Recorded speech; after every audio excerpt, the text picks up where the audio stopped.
Welcome to AI Explains. Today we are taking a deep dive into something really wild.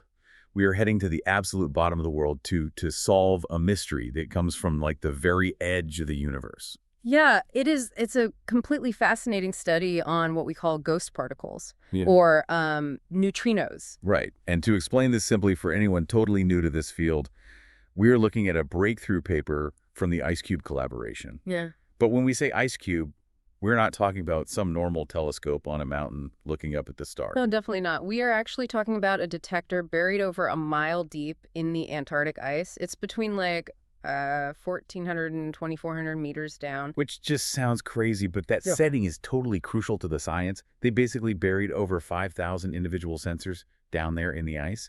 And not just to keep them cold, but because they needed to use the Earth itself as this massive shield. Exactly. The goal, or I guess the mission here, was to filter out the constant static of Earth's atmospheric radiation. They wanted to hear something much, much more elusive.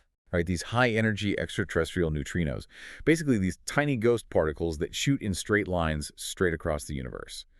But the issue is our atmosphere creates a ton of background noise. Yeah, specifically these particles called muons, which can totally trick the sensors. So to get around that, let's look at the actual data set they captured between 2010 and 2012. They didn't just find a handful of sparks.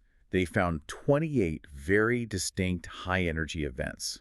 And when I say high energy, I mean 30 to 1,200 tera-electron volts. Which is just staggering if you think about it. For perspective, human-made particle accelerators work incredibly hard just to get near those levels. And two of these events in the ice were actually over 1 peta-electron volt. Wow, that is huge. Yeah, those two were so energetic, they basically forced this entire specific search to see if there were more of them hiding in the data. Okay, but here is where I think the methodology gets really clever. For anyone trying to understand how they know these aren't just atmospheric crashers, they use this technique they call a veto. Right, the veto logic. Basically, they treated the outer layers of this massive ice detector like a security guard.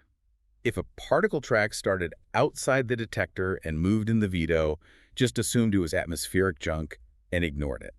That's a perfect way to explain it. They only counted events that spontaneously started deep inside that clear ice. Meaning the call had to come from inside the house. Precisely. It is the smoking gun that proves the particle passed right through the atmosphere and the ice without hitting anything until that exact spot. And really, only a neutrino does that. So getting into what they actually saw, they grouped these 28 events into two visual shapes, tracks and showers. Tracks look like long lines, usually from those muons we mentioned, and they are great because they act like an arrow pointing exactly back to where they came from. Right. But showers are different. They show up as these spherical blobs of light caused by other types of neutrinos. You can't really tell direction well with a blob, but they are fantastic for measuring the total energy of the impact. And this is the massive takeaway here. Out of the 28 events they found, 21 of them were showers. Yeah, which changes everything. It does, because that ratio confirms these weren't from our atmosphere. If it was just regular atmospheric background noise, we would expect to see way more tracks. Exactly. That ratio is what let them calculate the statistical significance. They actually rejected the idea of a purely atmospheric origin at the 4 sigma level. Right. And for anyone who doesn't speak statistics, 4 sigma means there is less than a 0.006% chance this was just a random fluke. So we are virtually certain these particles came from outside the solar system. It is basically confirmed we are detecting a steady flux of these high-energy neutrinos from the deep cosmos. And this matters so much because unlike regular cosmic rays that get tangled and bent by magnetic fields out in space, neutrinos just travel straight. So they basically let us listen to the universe without any distortion.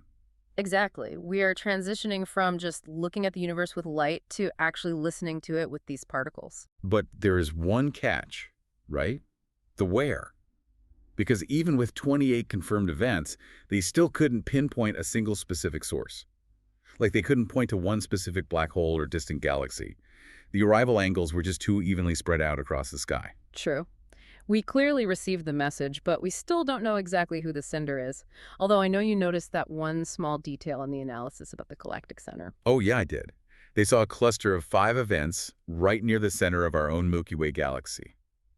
The paper says it isn't statistically significant quite yet, but you have to admit it is highly suspicious. It is an incredibly tantalizing hint. It really suggests that as we gather more data, we might actually start to see the Milky Way glowing in neutrinos. It could reveal these massive high-energy engines we have never been able to see before. Which honestly leads to such a cool final thought for you listening at home to mull over. If just 28 of these events were enough to prove we can finally hear the universe in this new way, what is the map of our galaxy going to look like when we eventually capture 1,000 of these ghosts? It is going to map out a completely different universe than the one we know. I absolutely cannot wait to see it. Thanks so much for joining us on this deep dive.